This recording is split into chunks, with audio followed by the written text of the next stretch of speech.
So it's not the most amazing thing in the world, but have you guys ever noticed how good the OP of Genius Prince really is? Like, typically, for whatever reason, the past 4 or 5 weeks, I have opted to kind of skip through or not really like truly listen to the OP of Genius Prince. But this week, as I was kind of getting everything set up and everything, I actually listened to like the whole entire OP, and I was like, yeah, it's pretty good. It's pretty good. It's not like amazing. It's not magnificent. It's not up there with like top OPs of the year or anything. Even though the year just started like a month or so ago, it's still not up there.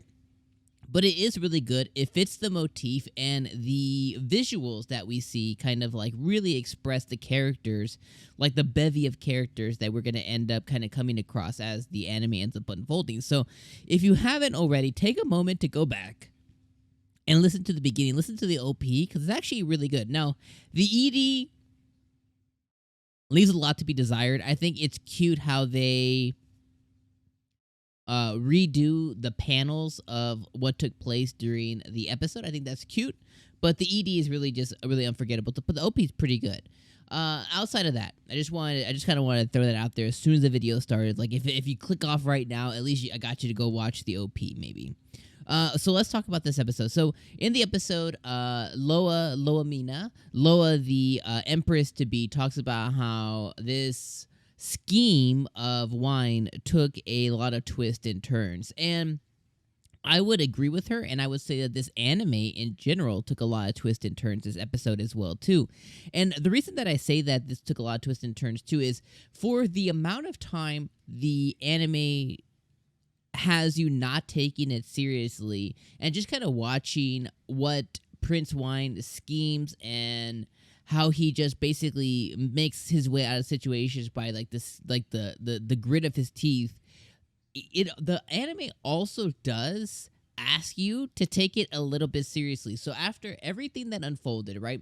After Wein's scheme, after Loa's talk with Ninem, after they figured out everything that was going on with the Marquise, after all of that, there's a scene where Loa is actually exiting the kingdom, exiting Prince Wein's kingdom, and she's thinking to herself about, I do really like the prince quite a bit, and from like a romantic level, but the relationship I long for with him is the relationship that Ninem has with Prince Wein. These two people who have this like bond, because that's really what Ninem and Wine have, is they have a relationship, but they have this bond, this like forever bond that Wine has complete and utter trust to Ninem to show him every single expressive color of himself, even the colors that are ugly. And Ninem has that same thing towards Wine, is she expresses herself openly and freely, and she shows him all her colors as well. The good thing between the two of them is that Wine, although he's kind of a POS, he's extremely intelligent. And the other piece is Ninem's also intelligent, but she keeps Wine in line, and she keeps him going after the goal, right? So she's like if it's a good and evil, she plays a little part of both to kind of keep that balance that he would lose if it wasn't for her. So I like how Loa's like, oh, I want to achieve to have that same relationship with him. Although I think she could go about it differently, but regardless, I think that is commendable. And the anime in those times asks you to take it seriously, and I really commend it for that, because you can take it seriously during those moments, and you can turn your brain off in other moments. And I really appreciate that balance that it has, because typically an anime does only, the writing and directive of the anime does only one thing good. It's like you either take it seriously or you don't. It's being narrated and being shown to us on a very tight rope down the middle. And I really appreciate that they're actually pulling it off quite a bit. I actually really appreciate that a lot. Every episode that ends up ending, like, I utterly enjoy it. Like, I Wine as a character is just so good. Like, in this episode specifically, right, he schemes and he puts his puzzle pieces in place.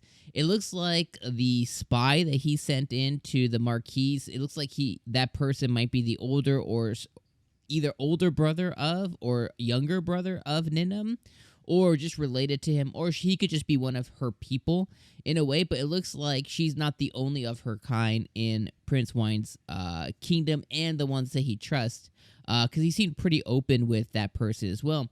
And they go and pull off everything that he was asked of Wine to do. And then you have Wine kind of bowing with the person who is scheming from the West, and almost losing his life, but just like trying to figure out everything really quickly. And because of all the skills that he's learned at the Royal Academy and stuff, he was able to pick up, where this guy was coming from. He was able to best him by using certain tactics, nasty tactics, as the guy called it, not becoming a royal, but he's like, F it, I'm here to survive. I don't care about looking good as a royal. And I love those traits about Wine for sure. And he ends up pulling off everything that he intended to do there. And I like how he's skeevy and schemy. And it's just such a pleasure to watch him pull off these incredible feats, but kind of stumble his way through them in thinking that they might not necessarily work. Because again, you have that intelligence and you have that idiocy, and it's like that yin and yang balance between him, which is it's really cool to see. And have a character so well written that could compel you one of two ways. So I just really enjoyed it. I thought this episode was really good. I like that they were able to pull off their whole scheme. I like that he was able to best the people trying to control the Marquise. I like that he was able to overcome the Marquise. And I like how he was able to get a leg up on the accidental death of the Marquise's son, because he did not intend for any of that to happen. He took advantage of that in this situation, but that dude just got drunk and died on his own, and he had no control over that situation whatsoever. But I like how he was able to turn it on his head and make it a win for himself and make it a win for Loa. And I'm excited to see what comes next as he becomes the next powerhouse empire, or powerhouse kingdom in that area of the nation, which I think is just insane that he's going to stumble his way at trying to get out of being a prince into making himself like a king of kings. It's just kind of insane. But I'll leave you guys on that thought. Let me know what you guys thought about episode number 5. Let me know what you guys think about the OP. Let me know what you think about Prince Wein's diabolical schemes. And I'll see you guys next week for episode number 6. Leave some love, leave some comments, and subscribe if you are new. All right, we'll see you guys next week. Peace.